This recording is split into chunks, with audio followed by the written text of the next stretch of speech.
जब छोटे थे तो लड़ाई होती थी, एक कहता था माँ मेरी है, दूसरा कहता था नहीं माँ मेरी है, और इस बात पे लड़ते थे। एक कहता था माँ मेरी है, दूसरा कहता था माँ मेरी है।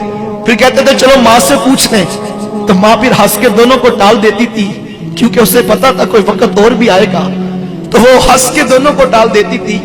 एक जमाना था लड़ाई ये थी माँ मेरी है, माँ मेरी है, लेकिन फिर वक्त वो आया जब माँ बूढ़ी हो गई, तो अब लड़ाई इस बात की है कि माँ तेरी है, माँ तेरी है।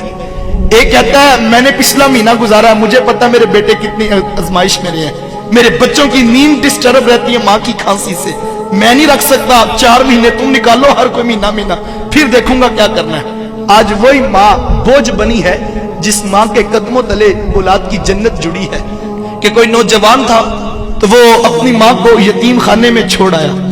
ये आज हमारे यहाँ भी ओल्ड पीपल्स होम बन गए कि जब माँ बाप बूढ़े हुए तो तुम जाके उनको यतीम खानों में जमा करवा दो। ये दिन भी हमने देखने थे। तो खैर वो माँ को जमा कराया और साथ इंतजामिया को नंबर लिख के दे दिया कि जब माँ मरने लगे तो मुझे फोन कर देना, मैंने तदफीन अब्बाई गांव में करनी। खैर उसका वक्त आखिर करीब आया तो इंतजामिया वालों ने फोन किया और कहा कि माँ मरने के करीब है, अगर मुलाकात करनी है तो आजा। खैर वो पहुंचा और उसने आके कहा माँ अगर तेरी कोई ख्वाहिश हो तो मुझे पूरा करने का ख्वाहिश का रखता हूँ, तो तू मुझे कोई बात कहे तो मैं उसे पूरा कर दूं। तो उसने कहा बेटा ये यतीम खाना जहां तूने मुझे जमा करवाया तो इसके कुछ पंखे खराब हैं, जब जून जुलाई की गर्मी आती है तो यहाँ बूढ़े माँ बाप सिसकते हैं, अगर तेरे पास पैसों में वुसअत हो तो यहाँ के पंखे तब्दील करवा दे। तो कहने लगा कि माँ अब मैं पंखे तब्दील करवा भी दूं तो तुझे क्या फायदा, तू पहले बताया होता तो मैं तब्दील करवा देता, तुझे भी फायदा हो जाता, अब मैं तब्दील करवा भी दूं तो तुझे क्या फायदा। अब माँ की मोहब्बत क्या होती है। उसने कहा बेटा मुझे पंखे अपने लिए नहीं चाहिए, मैं तो डरती हूँ कल जब तू बूढ़ा होगा तेरी औलाद तुझे यहाँ ना छोड़ जाए, और मुझे कब्र में भी नींद नहीं आएगी, मेरे लाल को गर्मी लग रही है, मुझे पंखे अपने लिए नहीं चाहिए, मुझे तो तेरे लिए चाहिए। वो कोई बूढ़ा बाप था ना, तो मोबाइल उठा के मोबाइल वाले के पास चला गया और उसे कहने लगा बेटा ये मोबाइल ठीक कर दो। नौजवान ने मोबाइल देखा तो कहा बाबा जी मोबाइल ठीक है। उसने कहा नहीं बेटा ध्यान से देखो ये मोबाइल खराब है। उसने फिर देखा तो कहा बाबा जी मोबाइल बिल्कुल ठीक है। दूसरी मरतबा जब बूढ़े के हाथ में मोबाइल पकड़ाया तो बूढ़े की आंखों में मोटे मोटे आंसू आ गए और उसकी हिचकी बंद गई। उसने कहा बेटा अगर ये मोबाइल ठीक है तो इसके ऊपर मेरे बेटे की कॉल क्यों नहीं आती है, मैं सारा दिन कान से लगा के बैठा रहता हूँ कि मेरा बेटा अभी मुझे कॉल करेगा, मेरा बेटा अभी मुझे कॉल करेगा, लेकिन इसके ऊपर मेरे बेटे की कॉल नहीं आती है। ये बूढ़े माँ बाप है, मांगना बुरी बात है, मांगना नहीं चाहिए, लेकिन मैं सोचता हूँ कि सही जब सिग्नल पे ब्रेक लगती है, झुकी हुई कमर पे बूढ़ा हाथ तेरे शीशे के दरवाजे के आगे जब ऐसे आता है तो दिल में ख्याल तो आता है आखिर ये 60 साल की माई है, कोई इसकी भी औलाद होगी, कोई इसका भी बेटा होगा, लेकिन ये आज सड़क पर बैठकर मांगने पे मजबूर है। माँ बाप क्या मांगते हैं तुमसे। नमाज खत्म होती है तो सारे लोग उठ के घर चले जाते हैं, एक 60 साल का बूढ़ा मस्जिद में बैठा रहता है, उसको उठ के घर नहीं जाता। क्यों? उसको पता मेरी घर में किसको जरूरत है। वो मस्जिद के कारी साहब के पास बैठ के वक्त गुजार लेता है, वो अपने बेटों के पास नहीं जाता। 4 बेटे बैठे हो घर में, किसी बात पे मुशावरत हो रही हो, हर कोई आगे बढ़ के अपने दिल की राय देता है, लेकिन एक बूढ़ा बाप है जो चुप बैठा है, वो नहीं बताता अपने दिल की बात। क्यों? उसे पता मेरी बात की क्या हैसियत और क्या औकात है। जब माँ बाप ये सोचे कि 2 दिन से माँ सोच रही है मेरी दवाई मुकी है और मैं किस बेटे को किस तरह कहूं कि बेटा मेरी दवाई खत्म है और मेरे जोड़ों में दर्द बड़ा बढ़ गया, वो माँ कहती बेटा मैं क्या करूं, मैं मजबूर हूं कि मेरे से चला भी नहीं जाता और मैं लफ्ज़ सोचती हूं कि मैं तुम्हें कैसे कहूं।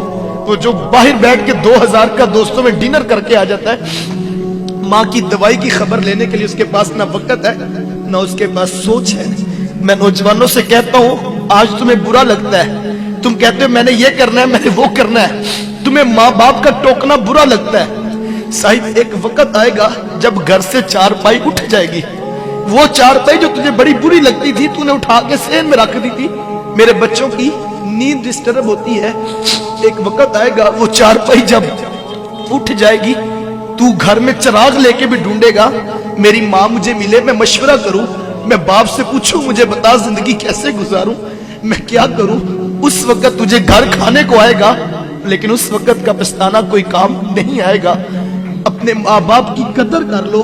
बूढ़े माँ बाप रुसवा हो रहे हैं और माँ बाप जो है वो धक्के खा के जिंदगियां गुजार रहे हैं, अपने घरों में अजनबी बने बैठे हैं।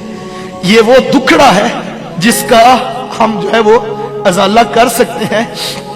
अपनी जन्नत को यतीम खानों में ना जमा कराओ, अपनी जन्नत को दूसरों के ऊपर ना डालो, इस जन्नत की कदर कर लो। सारी जिंदगी अपनी मर्जी से गुजारनी है, सारी जिंदगी पैसे कमाने हैं, लेकिन उस वक्त पैसे भी होंगे। मुझे भी कल एक दोस्त, उसने एक नई गाड़ी ली थी, तो वो कहता है एक वक्त था कि मेरी माँ बीमार थी और मेरे पास साइकिल भी नहीं थी, और मैं माँ को टांगे पे और गधा गाड़ी पे जो है वो लेकर जो है वो जाता था और दुकान से दवाई लाके देता था डॉक्टर से। अब मैंने गाड़ी भी ले ली है, लेकिन माँ नहीं है मेरे पास, तो मैं गाड़ी में बिठा सकूं। साहब नई गाड़ी भी होगी, नया मकान भी होगा, दुनिया की सहूलतें भी होंगी, लेकिन लुत्फ उन नेमतों में नहीं आएगा जब माँ बाप पास नहीं होंगे। सब कुछ लुटा दो माँ बाप पे, रब ने बहुत कुछ देना है। जो माँ बाप की कदर करता अल्लाह उसे थोड़ नहीं आने देता।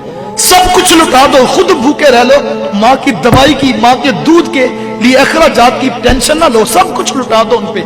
जिसने माँ बाप की कदर की है उसे दुनिया में किसी चीज की थोड़ नहीं आएगी। आओ अपने बूढ़े वालिदैन की कदर कर लो, अपनी औलादों की कदर कर ले। वो किसी ने बड़ा खूबसूरत जुमला कहा था, उसने कहा कि बेटा जो है वो डॉक्टर बन जाए, इंजीनियर बन जाए, बेटा जज लग जाए, तो माँ बाप सोचते हैं कि अब बेटा बड़ा अफसर हो गया है, इसके साथ बात कैसे करनी है, कहीं हमारी बात से ये नाराज ना हो जाए। लेकिन कहा इसके बरअक्स, अगर बेटा आलिम दीन बन जाए तो फिर बेटा सोचता मैंने बात किस लहजे में करनी है।